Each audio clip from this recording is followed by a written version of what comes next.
முழுசாக மேடைக்கு வந்து சேருவேன் என்ற நம்பிக்கை எனக்கு கொஞ்சம் கம்மியாக தான் இருந்தது. என்னுடைய கைகளோடு நான் வருவேனா, முழுதாக வருவேனா அப்படின்ற சந்தேகம் இருந்தது. ஆனால் என்னைக்குமே கை நம்மளை விட்டு போகாது.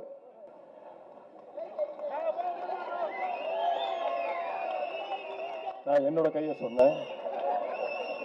ஒன்றிய பாசிச பாஜகவுக்கு ஏற்கனவே எடப்பாடி பழனிசாமிங்கிற ஒரு அடிமை சிக்கி இருக்கிறாங்க. இன்னைக்கு அந்த அடிமை பத்தலன்னு வலை வீசி தேடிட்டு இருக்காங்க. வேற ஏதாவது புது அடிமை கிடைக்குமா அப்படின்னு. புது அடிமைகள் நிச்சயம் அவங்களுக்கு கிடைப்பாங்க. ஆனா எத்தனை அடிமைகள் ஒன்னா சேர்ந்து வந்தாலும் ஒத்த கடைசி தொண்டர் திமுகவுடைய தொண்டை வரைக்கும் தமிழ்நாட்டுக்குள்ள உங்களுடைய பாசிச பாஜக நிச்சயம் காலடி வைக்க முடியாது. அதை ஒவ்வொரு திமுக தொண்டரும் நிச்சயம் அந்த பணிகளை செய்வான்.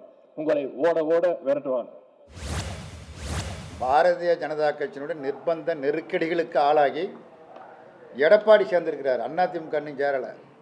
எடப்பாடி பழனிசாமி பிஜேபியோடு கூட்டணி வைத்திருக்கிறார். அநியாயமாக 41 பேர் கொல்லப்பட்ட இந்த சம்பவத்தை ஒட்டி நடிகர் விஜயை நெருக்குகிறார்கள். அப்போ இந்த வாய்ப்பை பயன்படுத்தி விஜய்க்கும் அவங்களுடைய கட்சியினுடைய அடுத்த கட்ட நிர்வாகிகளுக்கும் ஏற்பட்டிருக்கிற இந்த நெருக்கடி, சட்ட ரீதியான நெருக்கடி, இந்த நெருக்கடியை பயன்படுத்தி தங்கள் வலையில் சிக்க வைப்பதற்கான எல்லா முயற்சிகளும் பிஜேபி தரப்பிலும் மேற்கொள்ளப்படுகிறது.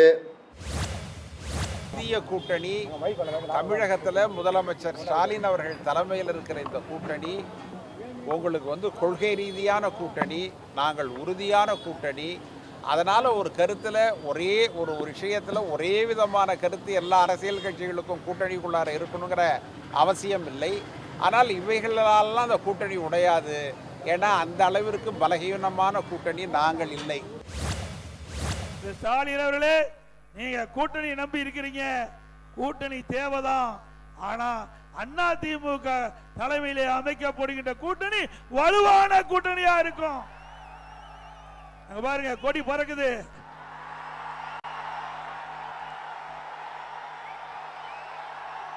பிள்ளையார் சொல்லி போட்டாங்க. எழுச்சி ஆரவாரம். அண்ணன் எடப்பாடி பழனிசாமி அவர்கள் கனவுலே இருக்காரு. கொடியை பார்த்து இந்த கட்சியினுடைய நிலைமை என்ன ஆகி போச்சு பாருங்க. ஒரு அதிமுக ஆட்சி கட்சி, அதிமுக கட்சியா இருந்து அமித்ஷா அதிமுக ஆனதனுடைய விளைவா கொடியை பார்த்து எங்கேயோ ஒரு 2 கொடியை பார்த்த உடனே பார்த்தீங்கன்னா அந்த கொடியை பார்த்த உடனே கூட்டணி வரப்போகுதுங்கிற நிலைமை ஆகி போச்சு. எம்ஜிஆர் ஆரம்பித்து துவங்கிய அதிமுக, ஜெயலலிதா அம்மையாரால் பலமாக கொடுக்கப்பட்ட கட்சி நம்ம கண்ணை முன்னாடி அழிகிறத பார்க்க முடியுது.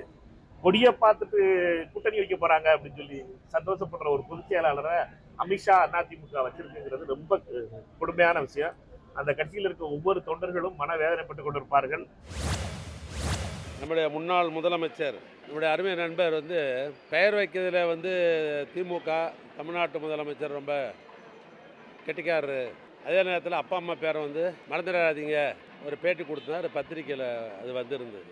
எங்கள் பகுதியில் ஒரு பழமொழி உண்டு, தான் திருடி பிறரை நம்பார் அப்படின்னு ஒரு பழமொழி உண்டு.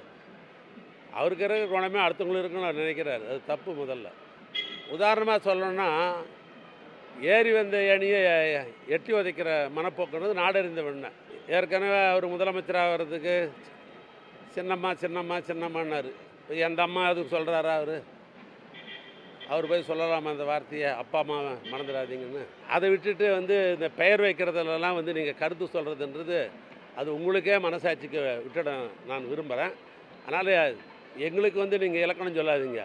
10 ஆண்டு காலம் எத்தனை இடத்துல நீங்கள் மக்கள் திலகம் எம்ஜிஆர் பேரை எத்தனை இடத்துல நீங்கள் சூட்டினீங்க? நீங்கள் பாக்கெட்டில் எம்ஜிஆர் படத்தை வைக்கிறதுக்கு பயப்படுறவங்க தானே நீங்கள். அதனால் பேர் வைக்கிற விஷயத்தை பற்றி நீங்கள் அதிகமாக நீங்கள் ரொம்ப கவலைப்பட வேணாம்.